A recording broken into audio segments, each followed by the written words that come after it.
The rain came down in silver sheets that night, drumming on the tin roof of the old roadside motel. A lone neon sign buzzed and flickered, casting a pale red glow over the cracked asphalt.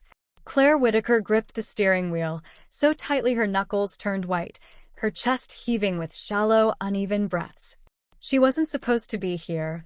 Not in this town, not on this stretch of forgotten highway, and definitely not in this kind of trouble. Her phone screen lit up with another missed call from her husband, but she didn't answer. She couldn't. Not yet. Because the truth was, she didn't even know what she would say. Up ahead, through the blur of rain, a figure appeared beneath the motel's awning. A man, tall and broad-shouldered, standing in the half-light. Claire's heart stuttered in her chest. Even from a distance, she knew that posture, that quiet stillness. It had been years, but she would have recognized him anywhere. Eli Carter.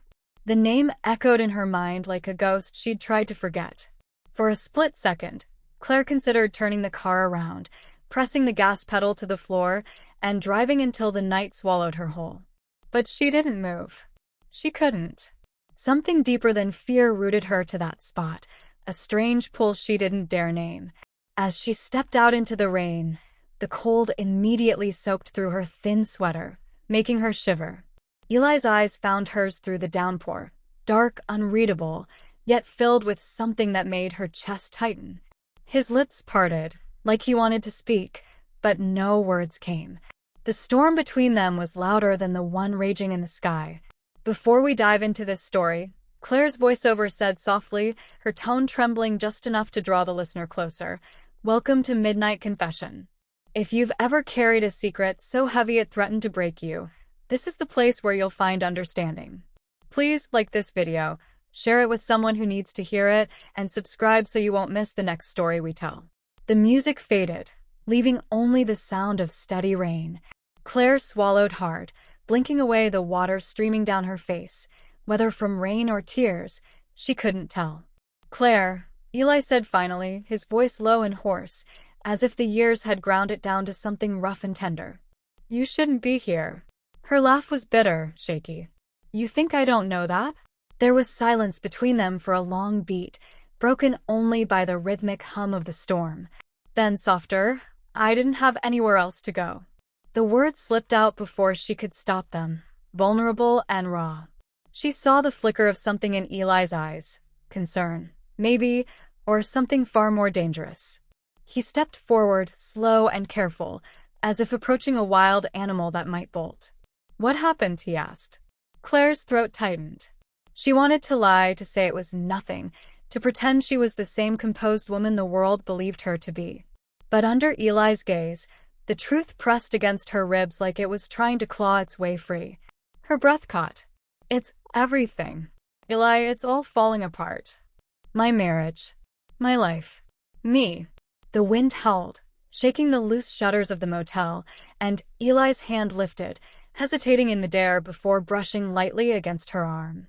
The touch was barely there, just the warmth of his skin grazing hers, but it sent a sharp jolt through her body, memories crashing back like waves.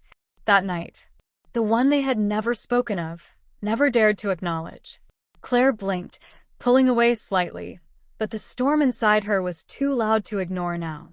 She was trembling, whether from cold or something deeper she couldn't tell. Eli's jaw tightened. "Come inside. You're freezing." She hesitated only a moment before nodding. And as she stepped over the threshold into the dimly lit motel room, Claire knew this was the beginning of something she might never be able to undo. The motel room smelled faintly of old wood and rain-soaked earth. A single lamp on the nightstand cast a weak golden glow, leaving the corners in shadow. Claire stood just inside the doorway, dripping water onto the threadbare carpet, while Eli moved silently around the room, his presence steady and grounding, yet unsettling all the same. She hugged herself, trying to ward off the chill, not just from the storm outside but from the gnawing unease inside her chest. The same unease she'd felt all those years ago. Eli handed her a towel, his fingers brushing hers as she took it. The contact was brief, almost accidental, but it sent her pulse racing. She looked away quickly, pressing the towel to her face to hide the trembling in her lips. You should change into something dry, Eli said quietly, his voice roughened by the weight of unspoken words. There's an old sweater in the drawer. I can grab it for you. Claire shook her head, forcing a shaky laugh. I'm fine. But they both knew she wasn't. Eli didn't push. He just watched her, his eyes dark and unreadable, his expression the same guarded calm he'd always worn like armor. It was the same look he'd had the night everything between them had shifted, the night they crossed a line they could never uncross. Years ago, they'd been young and reckless, caught in a moment that felt too big for either of them. Claire had come to this very town for a summer job before leaving for college, restless and desperate to prove she belonged somewhere beyond her tiny hometown. Eli was already here, rooted like the mountains themselves, working long days at his uncle's garage and taking care of his younger sister after their parents' sudden passing. They'd started as friends. Just friends. But that summer had been unbearably hot, the kind of heat that made tempers short and hearts unguarded. One night, after a festival and too many whispered confessions beneath a sky thick with stars, they'd found themselves alone in the forest clearing behind the fairgrounds. A single night.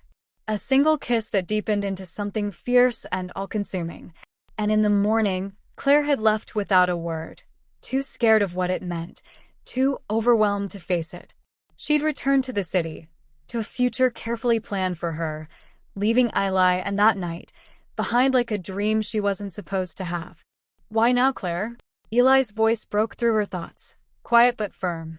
He stood with his back to her, staring out the rain-streaked window, his broad shoulders tense. You've been gone for years. You didn't call. You didn't write. And now you just show up in the middle of a storm. Claire's throat ached. She wanted to tell him everything, to spill the truth in a rush of tears. But how could she?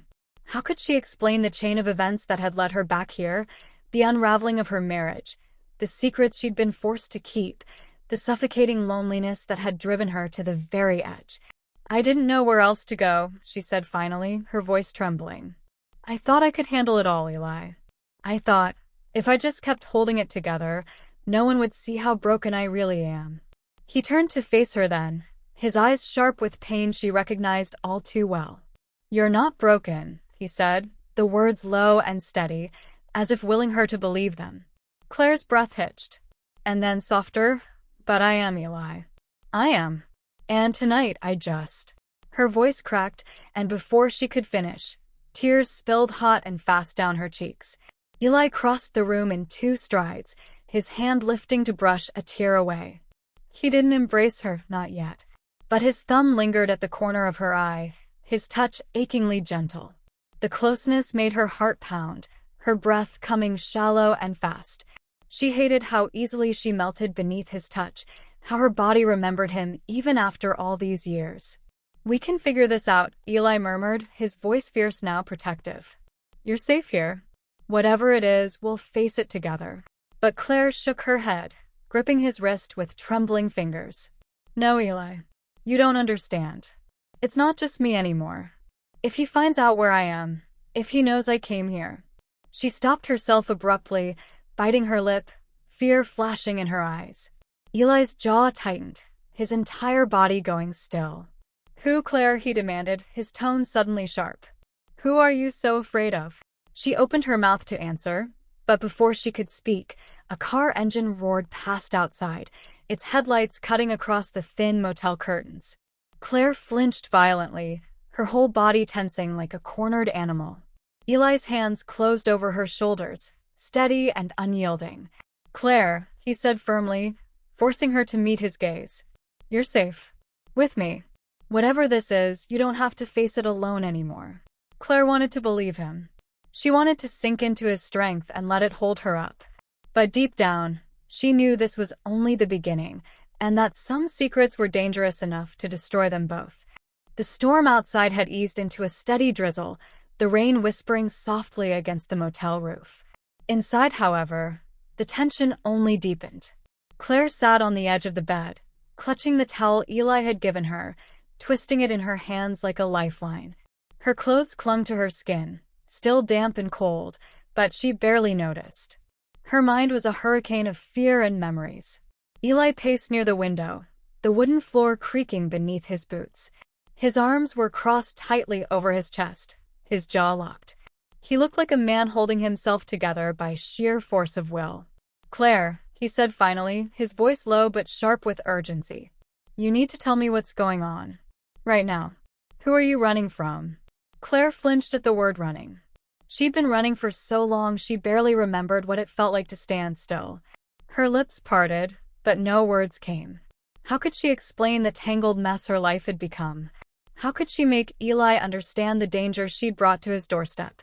Eli knelt in front of her, his hands resting on his knees, his eyes searching hers with an intensity that made her chest ache. "Claire," he said again, softer now. "Please. I can't help you if you don't let me in."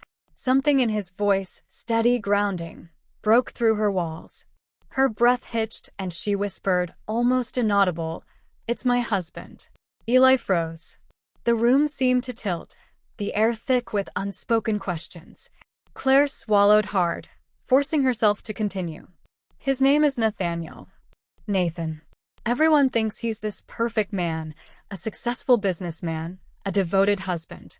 She let out a bitter laugh that caught painfully in her throat. "But behind closed doors, Eli, he's someone else entirely." Her fingers tightened on the towel until her knuckles turned white. "He doesn't yell. He doesn't hit. It's worse than that. It's the way he makes me feel like I'm nothing. Like I don't exist unless he needs me to play a part." Her voice cracked, and Eli's hands curled into fists on his knees. Claire's gaze flickered to his face, her breath trembling. "For years, I told myself it was just me, that I was imagining things, that if I just tried harder, loved him more, everything would be fine." A tear slipped free, tracing a slow path down her cheek. "But it wasn't fine, Eli. It was never fine." Eli's chest rose and fell with deep, measured breaths. He reached out, hesitated for a heartbeat, then placed his hand gently over hers.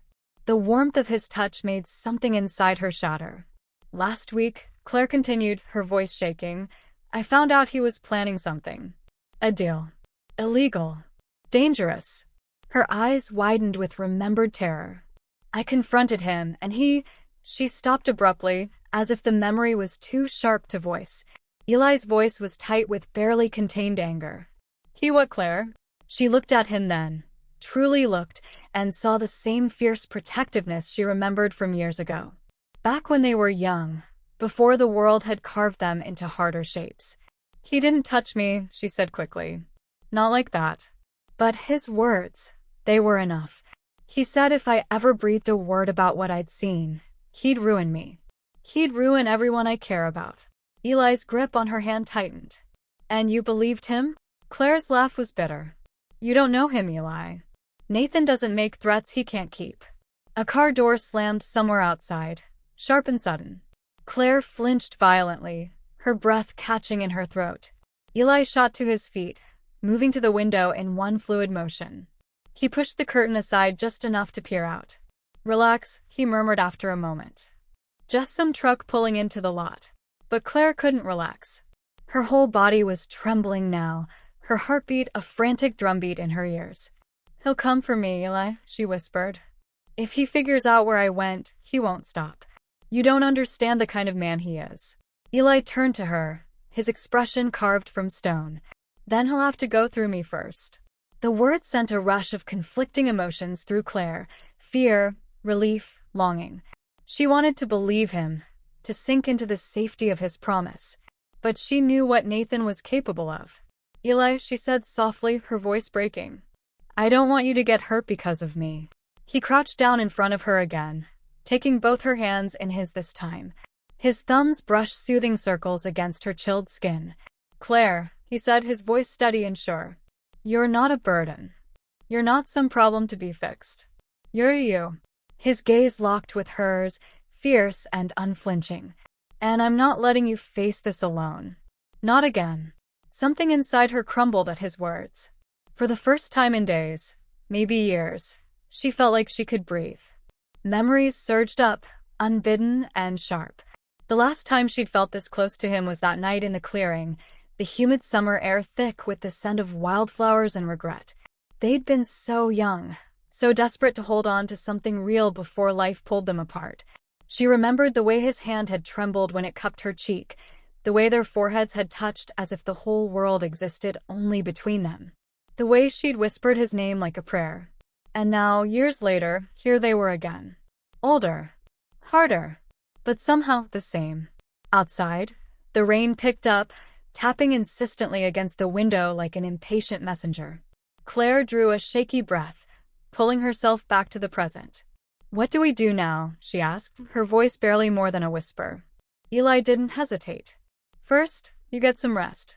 Tomorrow, we figure out how to keep you safe. And Claire..." He paused, his expression softening. "No matter what comes next, you're not going back to him. Not if I have to fight the whole damn world to keep you here." The conviction in his tone sent a shiver through her, not of fear, but of something dangerously close to hope. For the first time in what felt like forever, Claire let herself believe that maybe, just maybe, she wasn't alone. Morning came slow and gray, with mist curling low over the cracked motel parking lot. The storm had passed, but the air still held the heavy scent of rain-soaked asphalt and pine. Claire stirred on the narrow bed, the rough motel blanket tangled around her legs. For one precious moment, before memory returned, she thought she was safe. She thought maybe it had all been a nightmare. Then her eyes opened, and she saw Eli slumped in the chair by the window, his head tipped back against the wall, exhaustion etched into the lines of his face. And everything came rushing back. Her breath caught, chest tightening as the events of the previous night replayed in sharp, jagged flashes. Nathan's cold voice threatening to destroy everything. The way Eli's thumb had brushed her tears away.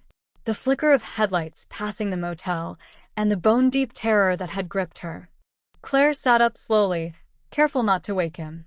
She studied Eli in the soft morning light, the dark stubble on his jaw, the crease between his brows that hadn't been there when they were younger.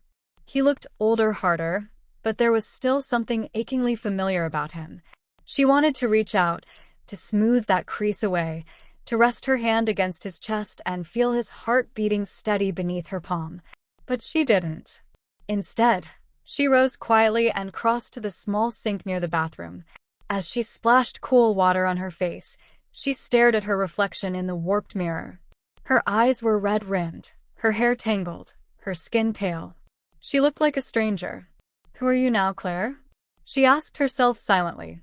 A woman running from her husband. A woman dragging the past back to life. A woman who still... A soft sound behind her made her spin. Eli was awake, watching her with an unreadable expression. "Couldn't sleep?" he asked, his voice rough with fatigue. Claire shook her head. "Too much on my mind." He pushed to his feet, stretching the stiffness from his shoulders. "You hungry? There's a diner down the road. We could grab some breakfast, figure out our next move." The mention of breakfast, something so normal, so ordinary, made Claire's throat ache. Normal felt like a foreign country she wasn't allowed to visit anymore. "Yeah," she said softly. "That sounds nice." They left the motel together, the morning air damp and cool against their skin. As they walked to Eli's truck, Claire found herself falling into step beside him like they used to, back when they were just two kids daring to dream about futures that now seemed impossibly far away. The truck's interior smelled faintly of motor oil and cedar. Eli started the engine, the rumble steady and reassuring. For a few minutes, they drove in silence, the only sound the hum of tires on wet pavement. Then Eli spoke, his tone careful. "I've been thinking about what you told me last night. About Nathan." His hands tightened on the steering wheel. "If what you're saying is true, Claire, we can't just hide. We need to go to the police." Claire's breath caught. "No," she said sharply, shaking her head. "You don't understand. Nathan has friends in high places. If I go to the police, he'll find out." And then... She broke off, clutching her hands together, so tightly her nails dug into her palms. Eli glanced at her, his jaw clenched. "Then what?" "Claire, what has he done that has you this terrified?" Her voice was barely more than a whisper. "He has files, Eli.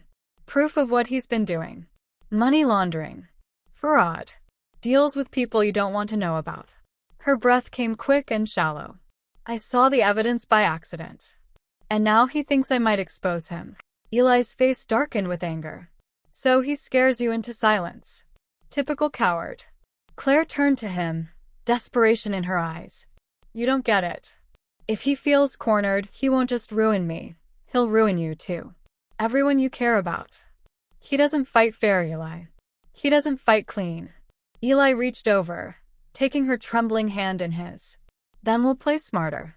But you're not facing this alone. Something inside her cracked at his words. It was the same promise he'd made years ago, the one she hadn't let herself believe back then.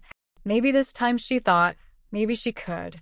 The diner was nearly empty when they arrived, just a few locals sipping coffee at the counter. A waitress with tired eyes brought them menus and refilled their mugs without asking.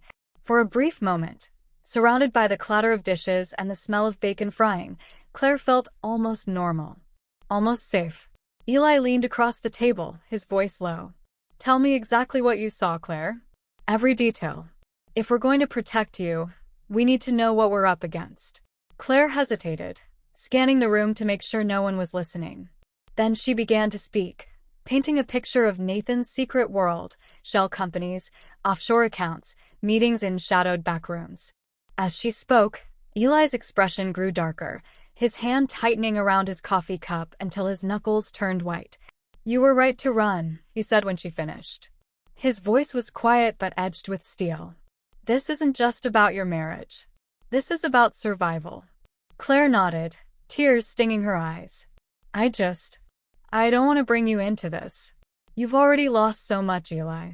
Your parents, your sister moving away. Eli reached across the table, his thumb brushing the back of her hand. Don't push me away, Claire. Not this time. Her breath hitched. There was so much between them.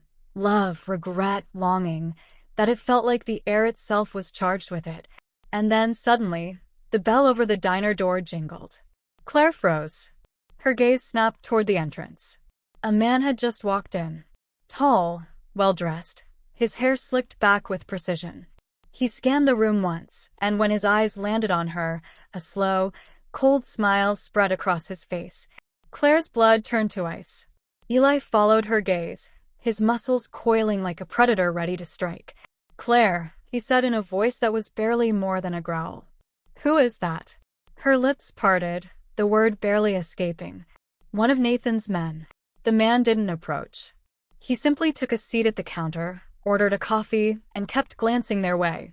But his presence was enough to send Claire spiraling into panic. Eli leaned close, his breath warm against her ear. Act normal, he murmured. We'll finish up, pay the check, and walk out like nothing's wrong. Claire nodded, but her hands were shaking so badly she could barely lift her mug. The next 10 minutes stretched into an eternity. When they finally stood to leave, the man didn't follow. Not immediately. But as Eli opened the truck door for her, Claire caught sight of him in the diner window, watching them with that same cold smile.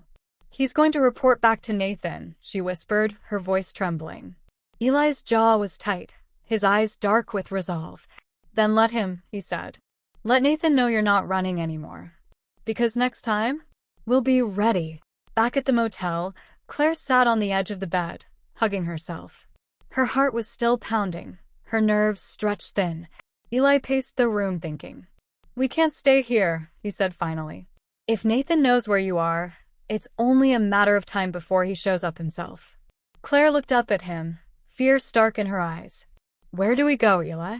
There's nowhere safe. Eli stopped pacing. His expression softened, though his voice stayed firm. There's a cabin up in the mountains. Isolated. My uncle used to take me there when I was a kid. No one will find us unless they know exactly where to look.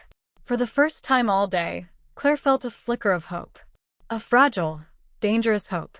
But deep down, she knew the danger was only beginning. Because Nathan wasn't the kind of man to let go of what he believed belonged to him. And she wasn't sure Eli understood just how far her husband was willing to go.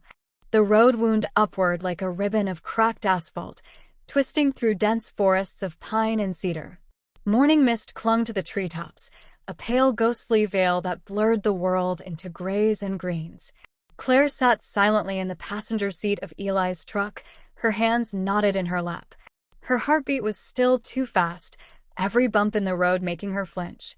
The image of the man in the diner, the cold smile, the measured glance, wouldn't leave her mind.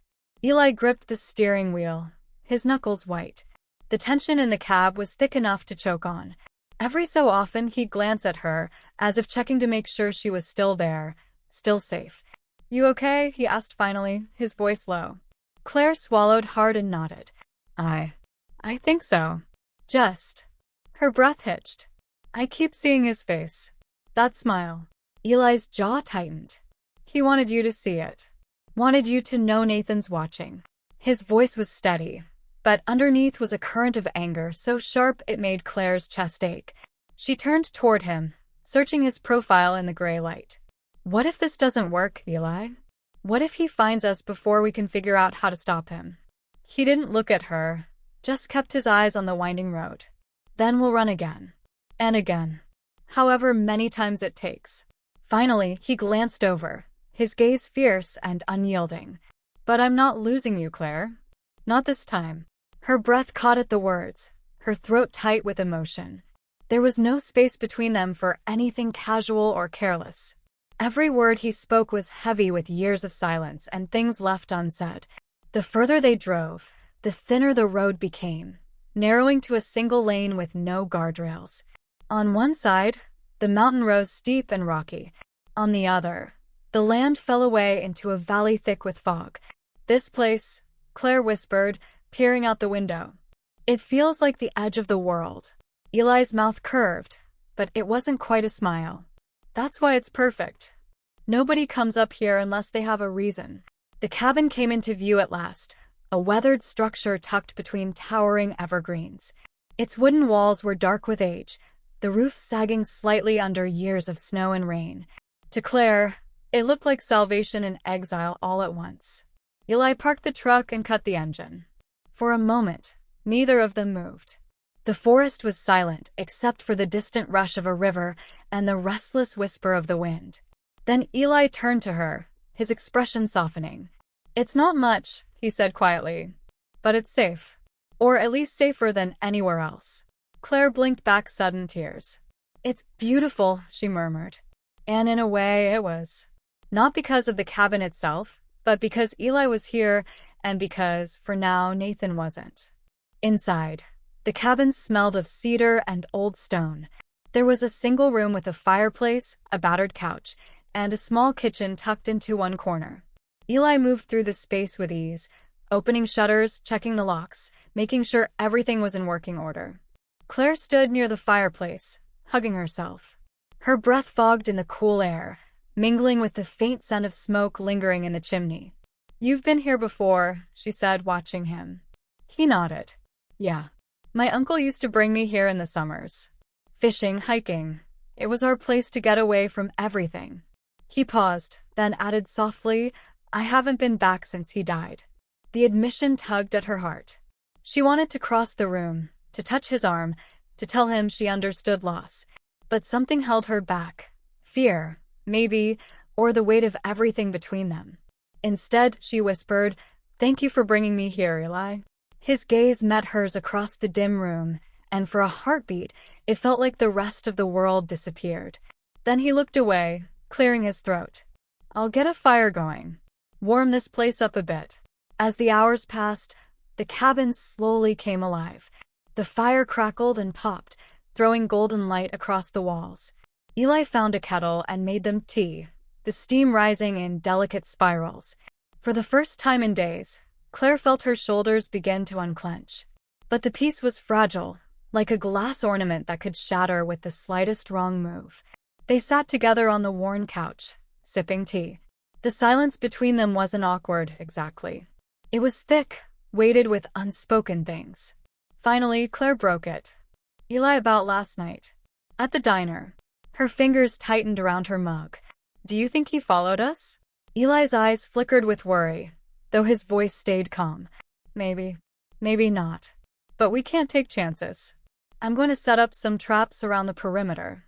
Nothing fancy, just enough to give us warning if someone gets close." Claire nodded, trying to steady her breathing. The thought of Nathan's men creeping through the woods made her stomach twist. While I do that, Eli continued, I need you to rest. You've been running nonstop. You're running on fumes. She almost laughed, the sound brittle. How am I supposed to rest when every shadow feels like it's hiding him? Eli set his mug down and leaned closer, his voice dropping. Because I'm here. Because I won't let anything happen to you. Her breath caught, her chest tightening. There was a heat in his gaze that had nothing to do with the fire. For a moment, it felt like the years had fallen away, like they were back in that summer long ago when everything between them had been so simple. Claire's hand trembled. She wanted to reach out, to take his hand, to let herself believe in that promise. But before she could, a sharp crack echoed outside. Both of them froze. Eli was on his feet in an instant, motioning for her to stay put. Stay here, he whispered. He grabbed the flashlight and slipped out the door. Claire sat rigid on the couch, every muscle taut. The fire popped loudly, making her flinch. Seconds dragged into minutes. The wind howled through the trees like a living thing. Finally, Eli returned, his expression grim. It was just a branch, he said, setting the flashlight down. But it's a reminder we can't get comfortable. Not here. Not yet. Claire nodded shakily, relief flooding her veins. But deep down, she knew he was right. Nathan's shadow stretched long, reaching even into this isolated corner of the world. Later, as they prepared for bed, Claire found herself standing by the small window, staring out at the dark forest. The glass was cold against her fingertips. Eli's voice came softly from behind her. Can't sleep. She shook her head without turning. It feels like we're the only people left on Earth. Like if we disappeared right now, no one would even notice. Eli moved closer, close enough that she could feel the heat of his body. Someone would notice, he said quietly. I would. Her breath caught. She turned to face him, their faces inches apart. For a moment, neither of them moved. Then Eli's hand lifted, brushing a strand of hair from her cheek with aching tenderness. Claire, he began, his voice raw. But before he could say more, a low, distant sound reached them. The unmistakable growl of an engine in the night. Claire's heart lurched. They found us, she whispered. Eli's eyes hardened, his hand dropping to his side. Stay inside, he ordered, already reaching for his jacket. I'll handle it. And just like that, the fragile safety of the cabin shattered. The low growl of the engine grew louder, winding its way up the narrow mountain road like a predator stalking its prey. Claire's pulse hammered in her ears, every beat sharp and frantic. From the doorway, Eli glanced back at her. His expression was calm, controlled, but she knew him too well. She saw the tension in the set of his jaw, the way his shoulders squared as if bracing for impact. Stay here, Claire, he said again, voice firm. Whatever happens, don't come outside until I tell you it's safe. Her throat tightened. Eli, wait, what if it's them? You can't just. His gaze locked on hers, intense and unyielding. I can. And I will. He took a breath, softening slightly. You're the only thing that matters to me right now. Please, trust me. The plea in his voice left her no room to argue. Her lips trembled, but she nodded. I trust you. Something flickered in his eyes, something raw and fierce, before he turned and slipped out into the night, closing the door with a quiet finality that felt like a promise and a threat all at once. The cabin fell into silence, broken only by the crackle of the fire and the wild rush of Claire's breathing. She stood motionless in the center of the room, straining to hear over the blood roaring in her ears. Outside, tires crunched over gravel. A car door slammed. Then voices. Claire couldn't make out the words, just the sharp rise and fall of tension. One voice was Eli's, steady and measured. The other was lower, unfamiliar, carrying a dangerous edge. Her hands curled into fists at her sides. Every instinct screamed at her to run to the window, to see what was happening. But she forced herself to stay still, remembering Eli's words. Stay here. Trust me. The voices grew louder, more heated. A sudden metallic clang rang out, like something being thrown. Claire flinched, her breath catching. Please, she whispered into the empty room. Please, just come back to me. Minutes crawled past like hours before the door finally swung open. Eli stepped inside, breath misting in the cold air. Claire rushed to him. Are you hurt? What happened? Who was it? He closed the door and leaned back against it for a moment, running a hand over his face. Not Nathan's men, he said at last, voice rough. Just a hunter who got turned around. He didn't even know anyone was up here. Claire sagged with relief, though a tremor of doubt remained. Are you sure? She pressed. What if he was lying? What if he? Eli caught her hands, holding them firmly between his. Claire. I checked. It was nothing. His gaze held hers, steady and grounding. But it reminded me how exposed we are. We can't stay here long. By tomorrow night, we need to be gone. Her breath hitched. Gone? But where would we go? He shook his head. I don't know yet. Somewhere even harder to find. His voice softened. I just need you safe. The words settled deep in her chest, heavy with emotion. She nodded slowly, trusting him even though the unknown loomed like a storm on the horizon. Later, when the adrenaline had ebbed and Eli was outside again setting traps, Claire sat alone by the fire. The flickering light cast shadows across the wooden walls, making them seem to move and breathe. She wrapped a blanket tightly around her shoulders, trying to still her trembling. The memory of Eli's hand covering hers lingered, warm and solid, and for a moment it eclipsed the fear gnawing at her. But then her thoughts turned darker. Nathan's smile. The man at the diner. The car in the night. No matter how far they ran, danger always seemed to find them. Her mind drifted back to the life she'd left behind, the friends she couldn't call, the home that no longer felt safe. All of it had been stripped away because of one man's obsession. Tears welled in her eyes. She hadn't let herself cry in days, but now they came, hot and unstoppable. When Eli came back inside, he found her sitting on the couch, her face buried in her hands. His heart clenched. Claire, he murmured, kneeling in front of her. What's wrong? Did something happen? She shook her head, choking back a sob. No, it's just everything. I'm so tired, Eli. Tired of running. Tired of being afraid. He gathered her hands in his, lifting them gently. I know, he said softly. I hate this too, but we'll get through it. I swear. She looked at him through tear-blurred eyes. How can you be so sure? Eli's throat worked as he swallowed, his own emotions close to the surface. Because I have to be. For you. For us. That night, they lay on the worn couch together, the fire dwindling to embers. Claire rested her head against Eli's chest, listening to the steady beat of his heart. For the first time in what felt like forever, she allowed herself to breathe deeply. Safe. Not forever, not completely, but safe for now. Eli's hand brushed through her hair, slow and soothing. He didn't speak, but his touch said everything words couldn't. I'm here. I'm not letting go. Claire closed her eyes and whispered into the darkness. Don't leave me. And though he didn't answer aloud, the way his arms tightened around her was answer enough. But outside, in the shadow of the trees, a figure watched. Silent. Patient. The engine sound had been real, yes. But the hunter's story hadn't been the whole truth. Nathan's reach was closer than Eli or Claire realized. And as the cabin's last light went out, danger crept ever closer, waiting for the perfect moment to strike. The night was still and suffocating.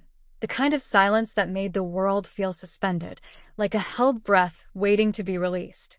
The cabin, once a fragile sanctuary, now felt like a trap. Claire stirred awake before dawn, disoriented. The fire had died to ash, the air cold enough to bite at her skin. Eli's warmth beside her was gone. Her chest tightened. Eli, she whispered into the dimness, her voice trembling. No answer. Panic flared. She sat up, scanning the room, her breath quickening. The blanket slid from her shoulders, pooling at her feet like a shed layer of safety. Then she saw it, the door. It was ajar, just a sliver of darkness cutting through the weak morning light. The sight froze her blood. He wouldn't have left without telling me. Heart hammering, Claire slipped on her boots and crept to the door, the wooden floor groaning under her weight. The forest beyond was cloaked in mist, the trees pale and skeletal. Somewhere far below, a river rushed, its roar muted by distance. Eli, she called again, louder this time. Only the wind answered, whispering through the branches. Her breath came faster, ragged. The memories came unbidden. Nathan's smile, the diner, the man in the dark. Every nightmare her mind could conjure pressed in on her at once. And then she heard it. A low voice, sharp and cold, carried on the wind. Not Eli's. Another. Claire's stomach dropped. She followed the sound, her boots crunching on frost-hardened earth, until she reached the edge of the clearing. There, partially hidden behind a stand of pines, she saw them. Eli stood facing two men. One held a rifle casually over his shoulder. The other had a knife at his belt. Both wore the kind of smirk that made her skin crawl. Claire ducked behind a tree, clapping a hand over her mouth to stifle a cry. "You're trespassing," Eli was saying, his voice calm but firm. "This land's private. You need to leave." The taller of the two men stepped forward, tilting his head. "Funny," he drawled. "We were about to say the same thing to you." Eli didn't flinch. "I don't want trouble." The man's smirk widened. "Oh, I think trouble found you, friend." His gaze slid toward the cabin, and Claire's stomach lurched. "You're not up here alone, are you?" Eli shifted subtly, putting himself between them and the direction of the cabin. "You don't need to worry about anyone else. Just turn around and go." The second man chuckled, low and menacing. "Nathan said you'd be stubborn." Guess he was right. At the name, Claire's breath caught audibly. The sound was tiny, barely more than a gasp, but Eli heard it, and so did the men. Head snapped toward the trees. "Claire, run!" Eli shouted. The world exploded into motion. Claire bolted, branches clawing at her as she tore through the underbrush. Behind her, men shouted, boots pounding after her. The crack of a gunshot split the air, and she stumbled, falling hard to her knees before scrambling up again. "Keep going." Eli's voice rang out, fierce and desperate. "I'll find you." She didn't dare look back. The forest blurred around her, every tree a threat, every shadow a hiding place for monsters. Her lungs burned, her legs screaming for mercy, but she didn't stop. Not until she burst through a thicket and found herself at the edge of a steep ravine. Below, a river churned violently, frothing white against jagged rocks. "No," she whispered, shaking her head. "Trapped." The men crashed through the brush behind her, closer now. She could hear their laughter, cruel and breathless. "Think, Claire. Think." At the last moment, Eli appeared, blood on his temple, breath ragged. He grabbed her arm, steadying her. "You okay?" he panted. Claire's tears spilled over. I can't, there's nowhere to go." Eli glanced at the raging river below, then back at the approaching men. His jaw set. "There's one way." Claire stared at him, horrified. "No. Eli will die." He cupped her face, forcing her to meet his gaze. "We'll survive. Together. Trust me." Behind them, the men were almost upon them. With no time left, Eli took her hand and whispered, "Jump." The cold hit like a fist, stealing her breath, her scream swallowed by the roar of the river. The current seized them, dragging them under. Claire clung to Eli with every ounce of strength she had, the world reduced to chaos and icy darkness. When they finally broke the surface, gasping, they were far downstream, hidden from sight by jagged rocks and fallen trees. Eli hauled them toward a narrow bank, collapsing beside her. Claire coughed violently, shivering so hard her teeth chattered. Eli pulled her into his arms, his own body shaking, though whether from cold or fury, she couldn't tell. They knew my name," she stammered. "Nathan's men. They knew who I was." Eli's expression hardened, his voice a rasp of anger. "Which means someone close to us told them. Someone we trusted." Her heart clenched. "Who?" Eli looked at her then, his eyes dark and unreadable. "I don't know yet. But I swear, Claire, I'll find out." They huddled together beneath the dripping trees, soaked to the bone and utterly alone. The sun was rising now, staining the mist a pale, ghostly gold. Claire's body trembled, not just from cold, but from fear and exhaustion. Her entire world had shrunk to the circle of Eli's arms and the rhythm of his breath against her hair. In that moment, She realized something terrifying and beautiful all at once. Eli wasn't just the person she trusted most. He was the only reason she'd kept going. Eli, she whispered, her voice raw. Don't let go. His arms tightened around her. Never, he vowed. Not while I'm still breathing. But deep in his heart, Eli knew this wasn't over. Nathan was close, closer than ever. And the next time they faced him, running wouldn't be enough. They would have to fight. Or lose everything. The sun climbed higher, but its light brought no warmth. Claire and Eli trudged through the forest, their wet clothes heavy and clinging, every step a battle against exhaustion. Claire's teeth chattered so violently she bit her tongue. Eli, she whispered, barely audible, I can't go any farther. He stopped immediately, turning to steady her. His hands gripped her arms, firm but gentle, his touch grounding her even as her legs threatened to buckle. I know you're tired, he said softly, his breath misting in the cold morning air. I am too. But we have to keep moving, Claire. If we stay still, they'll find us. Her wide, tear-filled eyes met his. They will find us, won't they? No matter where we run. A muscle in Eli's jaw twitched. He didn't answer right away. Instead, he pulled her into his arms, holding her tightly, his lips near her ear. Not if I can help it, he said fiercely. I swore I'd keep you safe, and I meant it. Claire's breath hitched. She wanted to believe him. God, she wanted to. But Nathan's shadow felt endless, like a storm they could never escape. By midday, they stumbled upon an abandoned ranger station, half hidden by the overgrown brush. The building was small and leaning, its windows cracked, but it had walls, a roof, and, most importantly, no sign of life. Eli scanned the perimeter carefully before ushering Claire inside. The interior smelled of dust and mildew, but compared to the open forest, it felt almost like a haven. Claire sank onto a broken bench, hugging her knees to her chest. Just for a little while, she murmured. Please tell me we can rest here, even if it's just for an hour. Eli crouched in front of her, brushing damp hair from her face. You can rest as long as you need, he said, his voice softer now. I'll keep watch. Her lips trembled. And you? You need rest too. He gave a faint, humorless smile.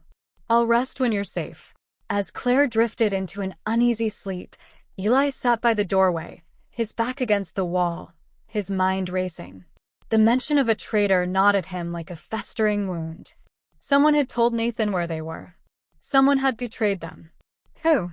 There were so few people they'd trusted. Old friends, a handful of family members, the sheriff back in town. He sifted through each possibility, his fists clenching tighter with every thought. When Claire stirred in her sleep, mumbling softly, his anger softened. He turned to watch her, his heart aching. She looked so fragile like this, curled up beneath a threadbare blanket, her face pale and drawn. He remembered her as she'd been years ago, laughing in the summer sun, carefree and wild. The girl who'd once dared him to jump into the river with her, back when the world had been simple. Eli closed his eyes, breathing deeply. He'd failed to protect her once. He wouldn't fail again. A sound outside snapped him to attention. Eli's eyes flew open. The soft crunch of footsteps on dead leaves. Slow. Deliberate. He reached for the hunting knife he'd taken from one of the men earlier and crouched low. The steps grew closer. Claire stirred, blinking awake. Eli, she whispered, confusion clouding her gaze. He held a finger to his lips. Her breath caught, eyes widening as understanding dawned. Together, they listened. One step. Two. Then silence. The stillness was almost worse than the sound itself. Eli moved to the side window and peered out, careful not to reveal himself. At first, he saw nothing but mist and tangled branches. Then a shadow. A man stood just beyond the tree lean, still as stone. Even from a distance, Eli knew who it was. Nathan. His gut went cold. He found us, he mouthed to Claire. Her hands flew to her mouth to stifle a sob. Eli turned back to her, crouching low, urgency in every line of his body. Listen to me, Claire. There's a back exit through the storage room. You take it and run. Don't stop. Don't look back. Her head shook violently. No. I'm not leaving you here with him. His hands gripped her shoulders, fierce and desperate. You have to. You're what he wants. If you stay, neither of us makes it out. Tears streamed down her face. I can't lose you, Eli. I can't. His forehead pressed to hers, his breath mingling with hers in the cramped space. You won't, he promised, his voice breaking. Not this time. Go, Claire. Please. For a moment, they stayed like that, two hearts pounding in terrified sync. Then, with a sob, Claire kissed him, soft, trembling, full of everything they'd never said. When she pulled away, his eyes shone with unshed tears. Run, he whispered. Claire slipped through the narrow back door, her body shaking, and vanished into the mist. Eli stood and faced the front door, knife in hand. Outside, Nathan's shadow shifted closer, deliberate and unhurried, like a wolf circling its prey. The door creaked open, and there he was at last. Tall, immaculate. His smile was the same one Claire had described, a perfect mask stretched over something monstrous. Well, Nathan said smoothly, his voice like silk over broken glass. Isn't this a pleasant surprise? Eli's grip tightened on the knife, every muscle coiled. Stay away from her. Nathan chuckled, stepping further inside. You think you can keep her from me? After all this time, his head tilted, eyes glittering with cruelty. She was mine long before she was yours. The word struck like a physical blow, but Eli didn't falter. Not anymore, he growled. Nathan's smile widened. Then let's see how much you're willing to bleed for her. Back in the forest, Claire stumbled through the undergrowth, branches tearing at her clothes. She forced herself onward, every step driven by the echo of Eli's voice, run. Don't look back. But then, faintly, she heard it, the sharp clash of violence, Eli's grunt of pain. Claire's heart splintered. She froze, trembling, torn between survival and love. She should keep running. She should escape while she still could. But she couldn't. Not while Eli was fighting for her life. With a cry of defiance, Claire turned and ran back toward the sound, back toward the man who had sworn to protect her and the monster who wanted to claim her. And this time she wasn't running away. She was running toward the fight. The morning after that almost kiss, a strange stillness hung between Claire and Eli. It wasn't cold or hostile, but heavy, like the sky before a storm. Every word felt weighted, every glance loaded with things they both wanted to say but didn't dare. Eli rose early, working quietly in the garage behind the house. Claire heard the rhythmic sound of tools against metal, the deep hum of an engine, and it reminded her of simpler times, of summers when they were young, and Eli would fix up old bikes while she watched, laughing at the grease smudged across his cheek. But this morning there was no laughter. Claire busied herself in the kitchen, making breakfast she wasn't sure either of them could eat. Her hands trembled as she whisked the eggs, her mind replaying the way Eli's breath had caught last night, the way his hand had hovered near hers but never quite touched. When Eli finally came in, wiping sweat and oil from his brow, Claire tried to smile. Breakfast is ready, she said softly. Thanks, he replied, his voice low. He didn't sit right away. Instead, he leaned against the doorway, studying her like she was a puzzle he couldn't solve. After a long pause, he finally asked, Why didn't you ever tell me? Claire froze. Her heart skipped a beat. Tell you what? Eli's jaw tightened. That night, in the woods. I thought it was something we were supposed to forget. You left the next day like it didn't matter. Like I didn't matter. The whisk slipped from Claire's fingers, clattering against the counter. She turned to him, her eyes wide and glistening. Eli, she swallowed hard, her throat tight. I never forgot. Not for a single day. For a moment, the room was utterly silent. Then Eli took a slow, steady breath. Then why did you leave? Claire's chest ached. Memories flooded her. The night under the stars, the heat of his hand in hers, the taste of his lips mingled with fear and longing. She had been 18 and terrified, her father pressuring her to attend college in the city, her mother whispering warnings about what people would say if anyone knew. I didn't have a choice, she whispered. My parents, they wanted more for me. A better life. And I thought maybe they were right. Maybe I had to leave this town and you, to become who I was supposed to be. Eli's expression darkened, though his voice stayed calm. And what about me, Claire? Did you think I'd just stay here fixing cars while you built a life without me? Claire's tears spilled over. I didn't want to hurt you. I thought if I left without saying anything, it would be easier. Cleaner. Eli laughed bitterly. Easier? Claire, you shattered me. I spent years wondering why I wasn't enough. The words struck deep, and Claire felt her breath catch. She crossed the room in 2 steps, reaching for his hands. You were always enough, she cried. I left because I was scared. Scared of losing you. Scared of loving you too much. Scared that if I stayed, I'd never know who I was outside of us. For a moment, Eli just stared at her, his chest rising and falling in sharp, ragged breaths. Then slowly, he let her take his hands. Their fingers intertwined, warm and trembling. Claire, he said, his voice breaking. I don't know if I can go through that again. She squeezed his hands, desperate. You won't have to. I'm here now. I came back because I couldn't keep pretending. Not to my husband, not to myself. You've always been the one. Eli closed his eyes, pained. You're married, Claire. You can't just erase that. I know, she whispered. But I can't erase what's between us either. The truth hung between them, raw and undeniable. Outside, a storm was finally breaking, rain pattering against the roof. Inside, Claire and Eli stood so close their foreheads nearly touched, their breaths mingling in the charged air. No decisions were made, no promises spoken. But for the first time in years, nothing was hidden. And that, Claire thought through her tears, was both terrifying and strangely freeing. The storm raged well into the night, its howling winds rattling the old house like a warning. Claire barely slept. Every time she closed her eyes, she saw Eli's face, the anguish in his eyes, the way his voice had broken when he told her he didn't know if he could survive losing her again. She lay awake staring at the ceiling, her heart pounding like it wanted to tear free from her chest. Beside her on the nightstand, her phone buzzed softly. She froze. It was a text from her husband. Flight's been delayed. Won't be back until Sunday. Miss you. Claire stared at the screen, her throat tightening. The words felt hollow now, like they belonged to someone else's life. She typed a quick, safe reply, stay safe. Miss you too. Then set the phone face down, her hands trembling. The lie burned in her chest.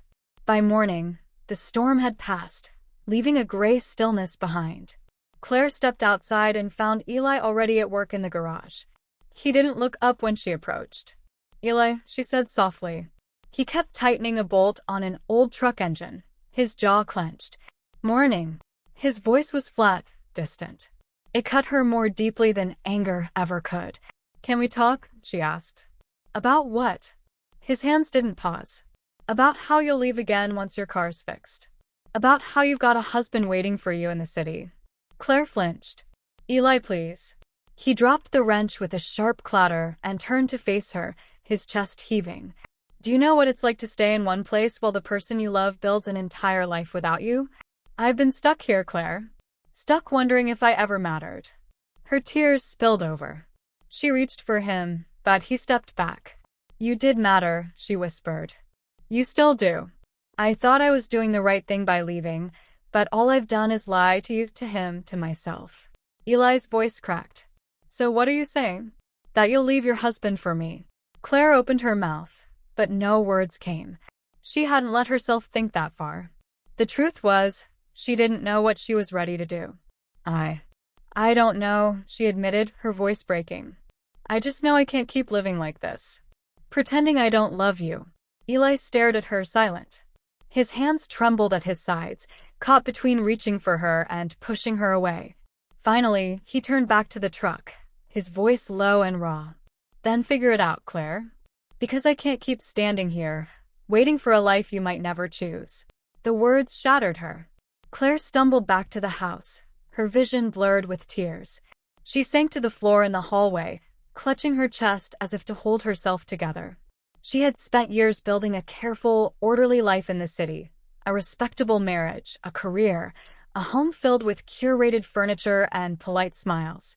But here, with Eli, every mask she'd ever worn had been ripped away, and for the first time, she couldn't hide from herself. As the day stretched on, Claire packed her bags mechanically. She folded clothes with shaking hands, her mind spinning with memories of the boy Eli had been, of the man he'd become, of the life they might have had if she'd chosen differently.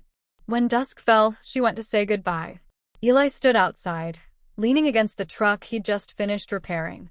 The golden light of sunset bathed him in a bittersweet glow. "So you're going," he said quietly. Claire's throat tightened. "My husband's flight lands tomorrow." Eli nodded once, like he'd expected nothing else. "Right." She stepped closer, tears glistening in her eyes. "Eli, I don't want this to be the end." His voice was rough. "Then don't let it be." "But how?" she whispered. He didn't answer. Instead, he reached out and took her hand, pressing it to his heart. His touch was warm and steady, even as his own breath shook. "No matter where you go," he said, "you'll always be here." Claire bit her lip, fighting back sobs. She leaned forward and rested her forehead against his, just for a moment. Their breaths mingled, their tears mingled, and in that fragile closeness, everything they couldn't say was understood. Then she turned and walked away before she could break completely. The drive back to the city felt endless. Claire gripped the steering wheel, so tightly her knuckles turned white, her chest aching with every mile that carried her farther from Eli. The sun rose pale and distant, casting a cold light over the highway. Claire's reflection stared back at her from the windshield, eyes red-rimmed and swollen, face pale and hollow. She barely recognized herself. By the time she pulled into her driveway, the sky had turned gold. Her husband's car was already there. Claire's heart sank. She'd hoped for a few more hours to gather herself, to hide the storm raging inside her. When she stepped through the front door, the scent of coffee and fresh flowers hit her like a wall. Her husband, Thomas, emerged from the kitchen, smiling warmly. "Claire, you're back." He wrapped his arms around her, pressing a quick kiss to her cheek. "I missed you." Claire forced a smile, her body stiff in his embrace. "I missed you too," she whispered, the words tasting like ash. He didn't notice. He never did. Thomas pulled back, oblivious to the tension in her shoulders. "You look tired." "Long drive." "Yeah," she said softly. "Very long." As he launched into a story about his delayed flight and a funny incident at the airport, Claire nodded and murmured responses, her mind miles away. She could still feel Eli's hand against her chest, still hear the crack in his voice when he said he couldn't keep waiting for a life she might never choose. It was like a splinter lodged deep beneath her skin, impossible to ignore. Later, as Thomas unpacked his suitcase, Claire retreated to the bathroom. She turned on the faucet and gripped the sink, staring at her reflection. She was supposed to be relieved.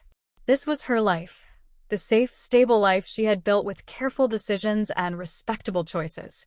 But all she felt was emptiness. A single tear slipped down her cheek.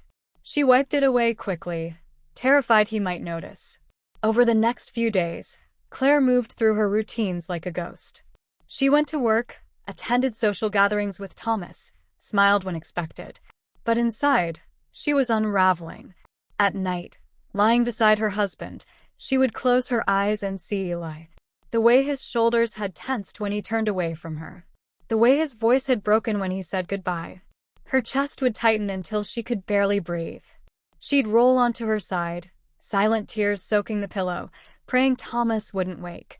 One evening, at a dinner party, Thomas reached for her hand across the table, laughing at something a friend said. His touch was warm, familiar, and utterly wrong. Claire's breath caught. She forced a smile, but her stomach churned. She excused herself and slipped outside onto the balcony. The night air was cool against her flushed skin. She gripped the railing, staring at the city lights glittering below, and for the first time, she admitted the truth to herself. She didn't love Thomas. Not the way she loved Eli. The realization was both devastating and strangely liberating. When she returned inside, Thomas was waiting, his brow furrowed with concern. "Claire? Are you okay?" She plastered on a smile. Just needed some air. He studied her for a moment, then nodded. You've been quiet lately. Is everything all right? Her heart pounded. For a split second, she almost told him everything. The camping trip, the night in the woods, the kiss they almost shared just days ago. But then she saw the trust in his eyes, the easy certainty of a man who never doubted her. And she couldn't do it. Not yet. I'm fine, she lied. Thomas smiled, satisfied, and kissed her cheek. Good. You had me worried for a second. That night, Claire lay awake long after he'd fallen asleep. The city hummed outside, distant and cold. She reached for her phone on the nightstand, her thumb hovering over Eli's contact. Her breath trembled. She wanted to call him, to hear his voice, to tell him she was breaking apart without him. But what could she say? That she'd chosen a life she no longer wanted? That she didn't know how to leave it behind? Her thumb hovered, then fell away. Instead, she typed a single message, I miss you. Her heart pounded as she stared at the glowing screen. After a long, agonizing moment, she hit send. The reply came almost instantly. I miss you too. Claire pressed the phone to her chest, her tears silent but unstoppable. She had no idea what would come next. She only knew that staying away from Eli was no longer possible. Claire woke before dawn, her body tense and restless. Beside her, Thomas slept soundly, his steady breathing filling the dim bedroom.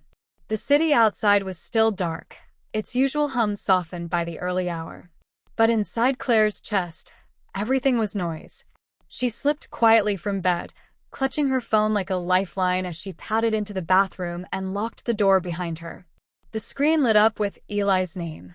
No new messages, but the thread of their words from last night was still there. Her I miss you.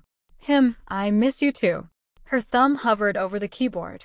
She wanted to pour everything out, how she couldn't breathe without him, how every moment apart felt like punishment, how her heart was breaking beneath the weight of two lives she couldn't hold at once. Instead, she typed just 2 words, call me. The phone rang almost immediately. She pressed it to her ear, holding her breath until she heard his voice. Claire. Just her name, spoken low and rough, unraveled her completely. Tears welled up before she could stop them. Eli, she whispered. I can't do this.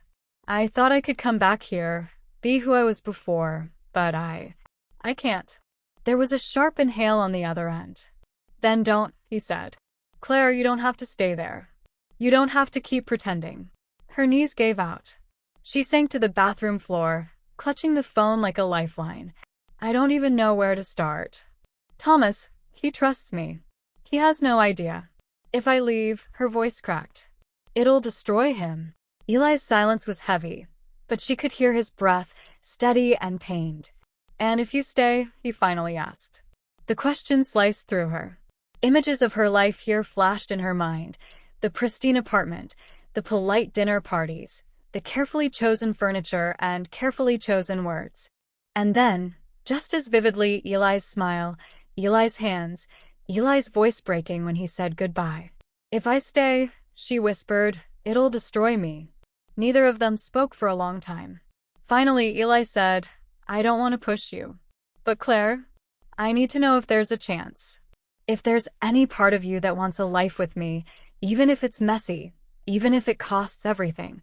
Her tears fell hot and fast. There's not just a part of me, Eli. There's all of me. His breath caught, and for a moment, neither of them could speak. Then a sound from the bedroom. Thomas shifting, murmuring in his sleep, jolted Claire back to reality. Panic surged through her. I have to go, she whispered. I'll call you later, Claire. But she ended the call before he could say more, her hands shaking violently. The days stretched long and unbearable. Claire went through the motions. Breakfast with Thomas, small talk about his work trip, a quick stop at the grocery store, but her mind was somewhere else entirely. Every moment felt like a performance, a fragile charade she had to maintain. The weight of it pressed on her chest until she could barely breathe. By afternoon, she couldn't stand it anymore. She told Thomas she was going to a yoga class and drove aimlessly instead, the city blurring around her. Finally, she parked on a quiet side street and pulled out her phone. Her fingers trembled as she typed, "Can I see you?" The reply came almost instantly. "Name the place." They met at a small park on the edge of town, a place no one they knew would think to look. Eli was already there, leaning against his truck beneath a cluster of bare trees. When he saw her, his face softened, relief, longing, and pain all tangled together. Claire's breath hitched. She walked toward him, her steps slow and unsteady. Neither of them spoke. When she reached him, Eli simply opened his arms, and she fell into them like she'd been holding her breath for years. The embrace was fierce, desperate.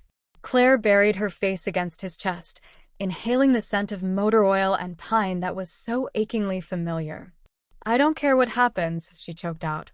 "I just need you." Eli's hands tightened on her back, his voice rough in her ear.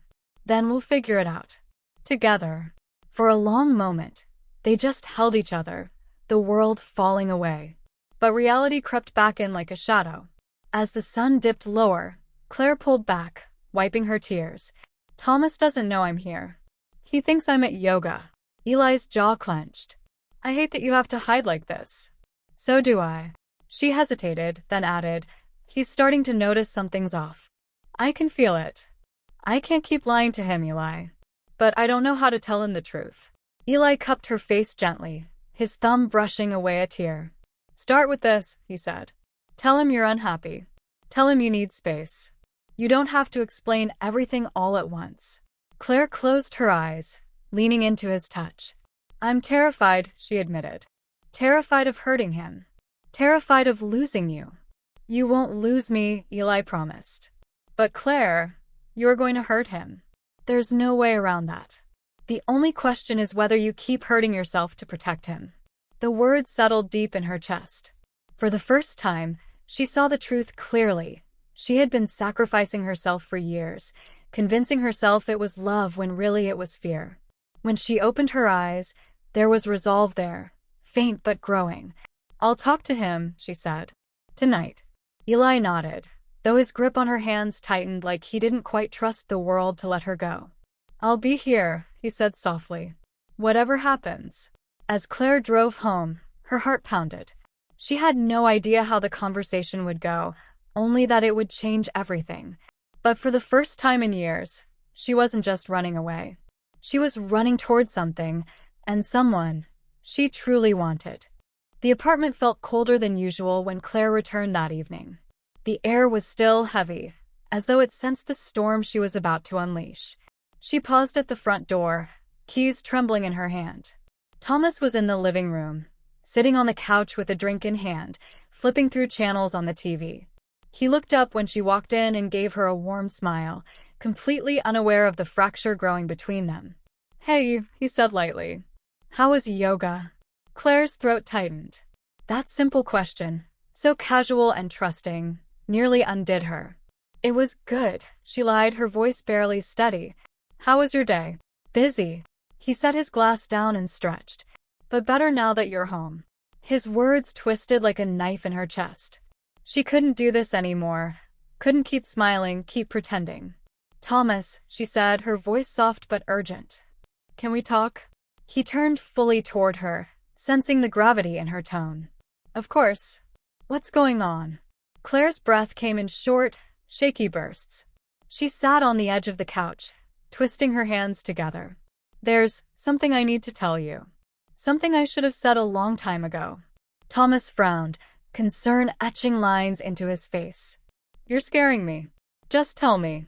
Claire met his gaze, tears blurring her vision. "I'm not happy, Thomas. I haven't been for a while." The silence that followed was sharp and cutting.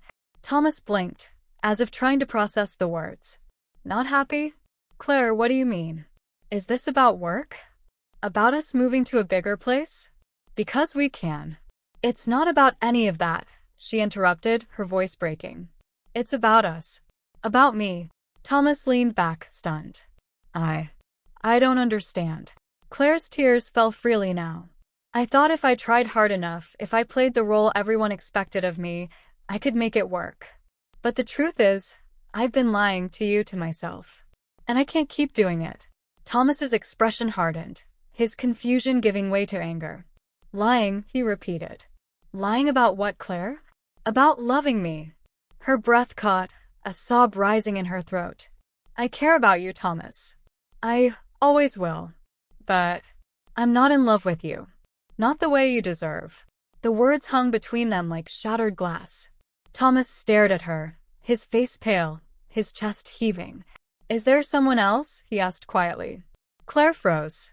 In that moment, she wanted to deny it, to spare him the sharpest edge of the truth. But she couldn't. She wouldn't. Not anymore. Yes, she whispered. Thomas shot to his feet, pacing like a caged animal. My God, he said, his voice raw. Who is he? Claire shook her head, tears streaming down her face. It doesn't matter. It does matter, he shouted, then immediately winced, his voice breaking. Tell me who it is. Claire's hands trembled. His name is Eli. Thomas let out a sharp, humorless laugh. Eli. And how long has this been going on, Claire? Weeks? Months? It's complicated, she said, her voice barely audible. Thomas's gaze turned to ice. Complicated? You've been sleeping with another man while lying in my bed, eating at our table, wearing my ring, and you call it complicated. Claire flinched at his words. It wasn't like that, she pleaded. Eli isn't just someone. He's a part of me. He always has been. Thomas stared at her as if she were a stranger. Then why did you marry me? He demanded. The question gutted her. Claire clasped her hands to her chest, her sobs racking her body. Because I thought I could love you the way you loved me. Because I thought I could erase the past. But I was wrong. Thomas turned away, his shoulders rigid. For a long moment, the only sound was Claire's ragged breathing and the faint hum of the refrigerator. Finally, he spoke, his voice low and hollow. So what now? You just leave? Run off to this Eli guy and start a new life while I'm left picking up the pieces? Claire's heart splintered. I don't want to hurt you, Thomas. You already have. The words struck like a final blow. Thomas grabbed his coat and stormed toward the door. I need some air, he said, his voice shaking with rage and grief. Don't be here when I get back. The door slammed, leaving Claire standing alone in the wreckage of their life together. She sank to the floor, sobbing into her hands. The apartment felt unbearably silent, like the aftermath of a bomb. For the first time, the full weight of what she'd done crashed over her. She had destroyed her marriage, her safe little world, all for a love she wasn't even sure she deserved. Her phone buzzed. It was a message from Eli. Are you okay? Through her tears, Claire typed back with trembling fingers. It's done. Almost immediately, her phone lit up again. Where are you? Do you need me to come get you? Claire stared at the screen, her heart aching. I don't know, she typed. I just know I can't go back to who I was before. The night sky was bruised with shades of deep purple and gray as Claire sat in her car outside Eli's small cabin. The engine idled softly, headlights casting long shadows across the gravel driveway. Her fingers hovered over the steering wheel, trembling. She had driven here on instinct, like a moth drawn to a flickering flame. After everything that had happened with Thomas, she didn't know where else to go. Inside the cabin, a warm light glowed through the curtains. Eli was waiting. He always had been. Claire took a shaky breath, shut off the engine, and stepped into the cool night air. The scent of pine and damp earth filled her lungs, grounding her for just a moment. When she knocked, the door opened almost instantly. Claire, Eli breathed, his face etched with worry. The moment their eyes met, Claire collapsed against him, her body racked with sobs. Eli caught her, pulling her into his arms without hesitation. It's over, she choked out, clinging to him as though he were the only solid thing left in her life. Thomas knows. I told him everything. Eli's jaw tightened, but his embrace didn't falter. You did the right thing, he murmured. No more lies, Claire. No more hiding. But even as he said it, Claire felt the tremor in his voice, the weight of what they both knew was coming. They sat on the worn couch, the cabin quiet except for the crackling of the fireplace. Claire's tears had slowed, but her chest still ached with every breath. What did he say? Eli asked carefully. Claire stared at her hands, twisting them in her lap. At first, he didn't believe me. Then he was angry, So angry. He told me to leave before he got back. Eli reached for her hands, steadying them. He won't hurt you. Claire shook her head. Not physically. But Eli, I've broken him. The way he looked at me, it was like I'd taken everything he thought was true and set it on fire. Eli's expression darkened. He wasn't there for you, Claire. He didn't see you. Not the way I do. She met his gaze, her throat tight. That doesn't erase what I've done. Suddenly, the sharp glare of headlights sliced through the window. A car door slammed outside. Claire's breath caught. No, she whispered. He wouldn't. Eli was already on his feet, his muscles tensing. Stay here, he said, his voice low. Before Claire could stop him, the cabin door swung open. Thomas stood there, his face a storm of rage and grief. His eyes were wild, his hands clenched at his sides. So it's true, he spat, his voice shaking. I had to see it for myself. Claire stumbled to her feet. Thomas, please. Don't, he snarled, cutting her off. His gaze locked on Eli, burning with fury. This is him? This is the man you threw our marriage away for. Eli held himself steady, his voice calm but firm. Thomas, I know you're angry. Angry? Thomas's laugh was jagged and bitter. You've been sneaking around with my wife while I was busting my back to give her everything she could ever want. You don't get to stand there and play reasonable. Claire stepped between them, her heart pounding. Stop this. Please, both of you. Nothing good will come from this. But Thomas's pain was a living thing now, too big to contain. His voice cracked as he turned on Claire. I loved you, Claire. I trusted you. And you... His words broke off in a strangled sob. Claire reached for him, tears streaming down her face. I know I hurt you. I'll never forgive myself for that. But this isn't about choosing sides or winning. It's about me finally being honest. Honest. Thomas's voice was raw. You had years to be honest. You waited until it was too late. Eli moved closer, his tone steady. Thomas, you don't have to forgive us. But you need to walk away before this gets worse. For a heartbeat, it seemed like Thomas might lunge at him. Claire held her breath, ready to throw herself between them. Instead, Thomas staggered back, his shoulders heaving.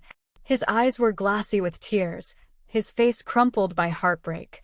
You think you found happiness? He said hoarsely. You'll regret this. Both of you.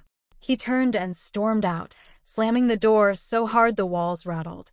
Silence fell over the cabin, thick and suffocating. Claire's knees gave way, and she sank onto the couch, shaking. Eli knelt beside her, wrapping his arms around her trembling frame.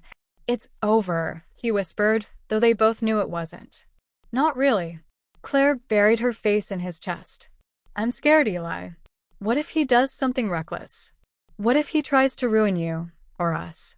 Eli kissed the top of her head, his own voice unsteady. Then we face it together. Whatever comes, we'll face it together. But deep down, they both felt the tremor of uncertainty. The past wasn't done with them yet, and the future was a dark, uncharted road. Outside, Thomas sat in his car, gripping the steering wheel so hard his knuckles went white. His breath came in ragged bursts, his mind a blur of rage and grief. He wasn't done. Not by a long shot. The next morning was wrapped in a dense, heavy fog. It clung to the trees and fields, muffling every sound, as though the world itself was holding its breath. Claire stood by the small window in Eli's cabin, clutching a mug of coffee she hadn't touched. Her reflection stared back at her, pale, hollow-eyed, unrecognizable. She hadn't slept. Not after the way Thomas had looked at her before he stormed out. Not after the weight of her confession, the gravity of everything finally being out in the open. Behind her, Eli stirred awake. Claire? His voice was rough with exhaustion. She turned to him slowly, her lips parting but no words coming out. He crossed the room and gently took her hand. Whatever happens today, we'll face it together. You're not alone. Claire wanted to believe him, but her heart twisted with guilt. I hurt him, Eli, she whispered. I broke something that can't be fixed. And part of me doesn't know if I deserve you either. Eli's grip tightened, his dark eyes filled with pain. You deserve to be loved, Claire. Even if it's messy. Even if it's hard. She nodded, but her breath caught in her throat. Because deep down, she knew the truth. Today, a choice had to be made. Just before noon, Claire's phone buzzed. Thomas. Her hands trembled as she answered. Thomas. His voice was low, controlled, but it carried an undercurrent of raw anguish. Meet me, he said. One last time. The Old Bridge, by Miller Creek. Her stomach churned. Thomas, please. Don't argue, he snapped. Then softer, almost broken. Please, Claire. I need to say goodbye face to face. The line went dead. The old wooden bridge stretched across the shallow creek like a relic from another life. The fog lingered, swirling around the weathered planks, blurring the edges of everything. Thomas was already there, standing near the center, his figure silhouetted against the gray. His shoulders were hunched, his hands buried deep in his coat pockets. Claire's footsteps were soft against the boards as she approached. Thomas. He turned slowly, and her breath caught. His face was gaunt, eyes bloodshot, but there was no rage this time. Only sorrow. I didn't sleep, he said hoarsely. I kept thinking about us. About what we had, and what we lost. Claire's chest tightened. Thomas, He held up a trembling hand to stop her. Let me finish. He took a step closer, his voice cracking. When we first met, you were the light in my life. I worked myself to the bone because I thought if I just gave you enough comfort, enough security, you'd never have a reason to look elsewhere. His lips twisted in a bitter, broken smile. But I was wrong. I was blind. Claire's tears blurred her vision. You weren't blind. I should have told you how lonely I felt. I should have been honest before all of this. Thomas's jaw trembled. I kept asking myself what he has that I don't. And then I realized, it's not about him. It's about you. About the woman you've become, and the woman I failed to see. A sob tore through Claire's chest. She reached for him, but he flinched back, shaking his head. No, he said softly. I can't go back to who we were. And I won't beg you to stay if your heart isn't mine anymore. Claire's voice cracked. Thomas, I will always care for you. You were my home for so many years. But... She faltered, her throat closing around the truth. My heart isn't where it used to be. The words hung between them, final and irrevocable. Thomas closed his eyes, and when he opened them again, there was a quiet resolve in their depths. Then go, he whispered. Go to him. But don't ever forget what we had, Claire. Don't erase me completely. Claire's knees nearly buckled, but she forced herself to nod. I'll never forget. She turned to leave, but before she could take a step, Thomas spoke again, his voice steadier now, though it carried the weight of goodbye. Claire, he said, when you walk away today, know that you're choosing more than just him. You're choosing the life you want, the person you want to be. Her breath hitched, her hand flying to her mouth as the truth of it sank in. This wasn't just about love. It was about reclaiming herself. As she crossed the bridge, she glanced back one last time. Thomas stood alone, framed by the mist, a solitary figure fading into the fog. For a heartbeat, she wanted to run back to him, to undo the damage, to choose the safety of the familiar. But then she thought of Eli, of the way he saw her, truly saw her, and she kept walking. Eli was waiting at the edge of the woods, his face pale with worry. When he saw her, relief washed over him. Claire. She ran into his arms, collapsing against his chest. It's done, she whispered. It's over. Eli kissed her forehead, holding her as though he would never let go. No more hiding, he murmured. No more lies. Later, as they drove away from the bridge, Claire stared out the window, the fog parting to reveal a pale stretch of sky. Her heart ached with loss and hope, grief and love intertwined. She didn't know what the future would bring. But for the first time in years, she felt like she was moving toward something, not running away.